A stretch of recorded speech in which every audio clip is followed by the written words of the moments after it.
Hi, my name is Emmett, a future biology student at the University of North Carolina at Chapel Hill. And over the next 7 days, I'll be reading 100 pages every single day.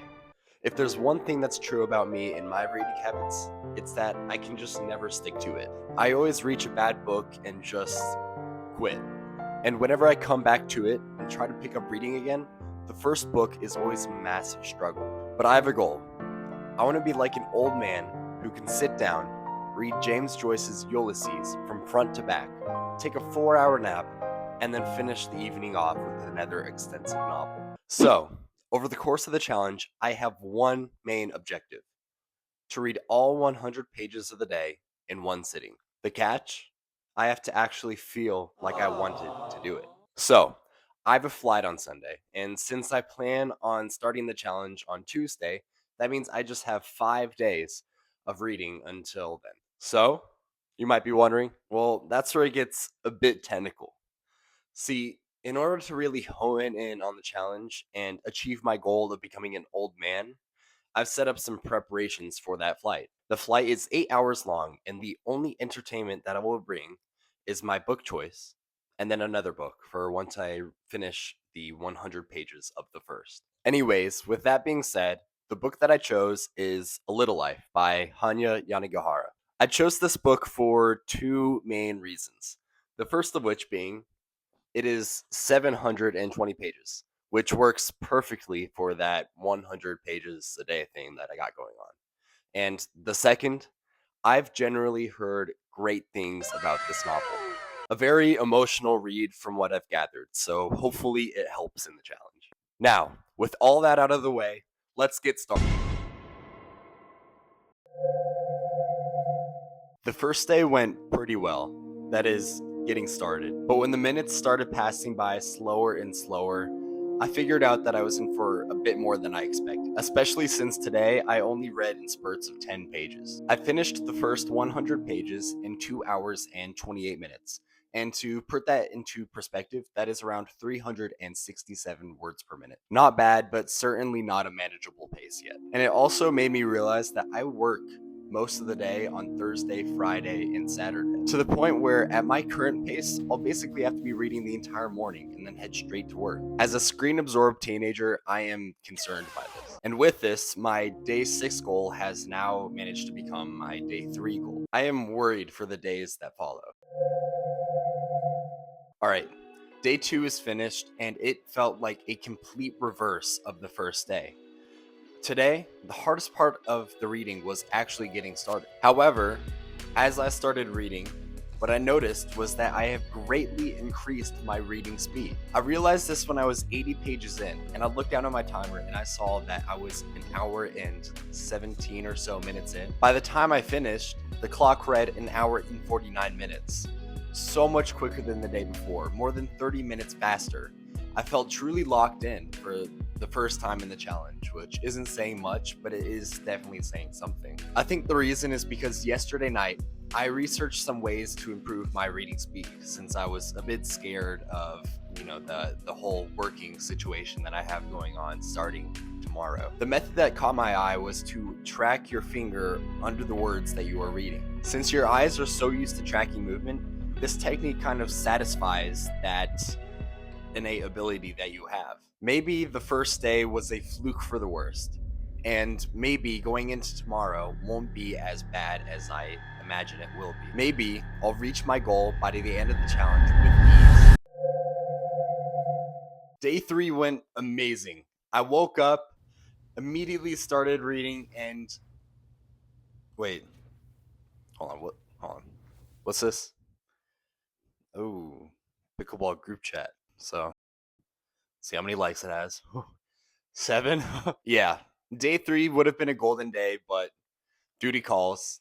I still ended up reading my 100 pages at a faster rate than yesterday, which is still improvement, but today showed that my ethic really isn't there. I'm improving my reading speed, but completely disregarding my main goal going into the challenge. I'm just ignoring the fact that I want to read my 100 pages in one sitting just because I want to get a quick pickleball match in. At this point in the challenge, the most pages that I'd read in a row was 30 pages yesterday, And today was even worse. I was back to my original reading 10 pages every 10 minutes or so thing that I had going on. I'll read 10 pages and go downstairs to get a snack or do something, and then come back up, read another 10, and so on. Sometimes I'd even just go downstairs to do literally nothing. And when I say nothing, I mean nothing. All I was doing downstairs was the act of not reading. If I continue like this, putting other things ahead of my goal, putting pickleball ahead of my goal, putting my own willingness ahead of my goal, then I might not even reach my main goal. In fact, I might have to spend that entire flight just staring at the plane image on the seat in front of me. And I do not like the sound of that. Day 4 was shocking. Maybe it was the self-disappointment from yesterday, or maybe it was the fact that I got my shift covered. Yeah, it was probably that. Bruh. Regardless, I reached a few more milestones today. I read at a pace that was the fastest that I've ever read before. And on top of that, at one point today, I read 50 pages in one sitting. The secret to this, I feel like, was the fact that I did this the second I woke up. From my deep dive into dopamine and all that self-help whatnot that I did a few years ago, I remember that doing stuff in the morning, especially right after you wake up, makes it a lot easier to do work-related tasks. Today was the first point in the challenge, other than before I even started it, where I started to feel, hopeful. On day 2, I was feeling less panicked because I was able to start reading faster. But this was different. This wasn't the same relief that I felt on day 2. This was confidence. In fact, I even felt reassured enough to start taking notes on the book. Although it's not the main topic of the video, the book itself, A Little Life, is certainly meeting the hype for me. It's a bit different compared to the books that I normally read in that the book is kind of spanning the entire lives of the characters within it. And honestly, I really like that. I think that fact is the reason that allows Hanya to really dive into those very human moments within the lives of the characters. Shortening 2 years of someone's life into a few pages really allows you to hone in on those specific moments, those impactful events that really define the person's 2 years. Unfortunately, my fast reader ambitions have kind of dropped my retention a bit, but it's still at a comfortable 80-20. With lots of hope and a lot more appreciation for the book that I'm reading, I feel that I'm ready to go into day 5. Okay, I'm recording this one in post-product because I got home at midnight last night, but don't worry about it. All you need to know is that day 5 was very uneventful. I don't know if it was the nature of a workday itself being very bland, but that's certainly what day 5 was. My reading speed increased once again, my retention dropped once again, and it felt like a rinse and repeat of the previous days, though this time without that spark or that moment that really changed my perspective on the challenge. One of the things that I'm noticing now, though, is that my reading speed increasing and retention dropping has kind of transformed itself into something that's sort of a balance, where I'm not actually increasing my reading speed. All that I'm actually doing is getting more efficient at skipping text. Skipping text in order to find the most essential point, those plot developing words that allow my brain to kind of fill in the rest. It does mean that I'm missing out a lot on the more descriptive side of the story. However, it also means that I'm getting more and more prepared for that flight.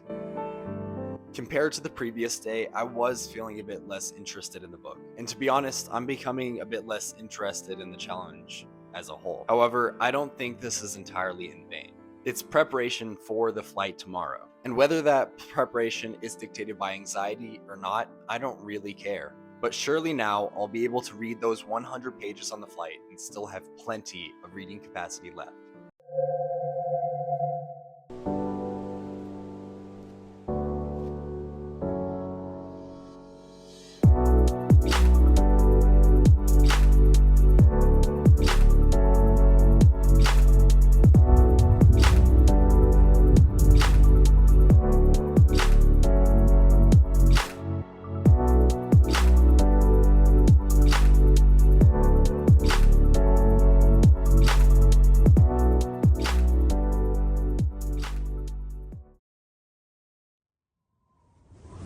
That was the worst flight I've ever been on. It wasn't the plane or the seats, though those weren't exactly the most comfortable thing ever. It was how I spent my time on the ride. My deepest fears up to this point became a reality. Despite all the work I've done, the 500 pages leading up until this day, that was still a miserable flight. Reading felt like a period of work rather than leisure. I wasn't reading for the story anymore. I was reading for reading itself. It was during the reading session that I felt like I completely lost the plot. I looked down at the timer and it told me that I've been reading at a faster pace than ever before. Yet I might as well have been reading at 0 words per minute with what I actually got out of the experience. I'm frustrated with myself. From thoroughly enjoying the experience to counting down the pages, I was hardly able to get through 20-page spurts. I completely ruined the experience. I've been completely misguided in my ambition. Or not exactly my ambition, but my actions. I've been so focused on my reading speed that I completely lost what I originally intended out of this challenge. There's something I need to change, and I think I know what it is. I'm recording this in post-product because, as you can imagine, the trip got a bit busy, but regardless. On the 7th day, I turned off the timer. And that morning, I read not just 100 pages, but 120 pages in a row. Oblivious to the time that it was taking me, I thoroughly enjoyed every moment of it. Maybe it was because it was the end of the story, and as we all know and should admit, the ending is always the most intriguing.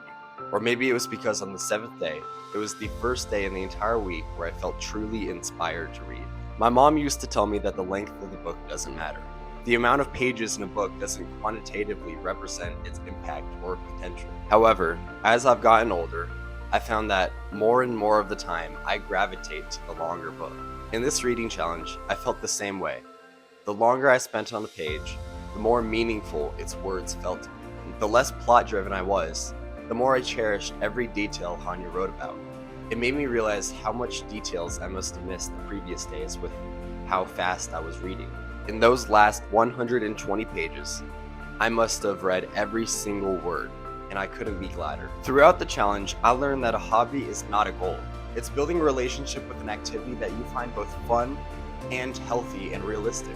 It's fine to work towards a goal, but those goals have to be the tried and true original goals that you intended going into the activity. For me, I wanted to become an old man, but I got caught up in the other minor details like reading speed. Reading is beautiful not because it's aesthetic or elegant, but because it can work for everyone. Everyone loves a good story. The only thing stopping you from getting to the end is the process you choose to get there.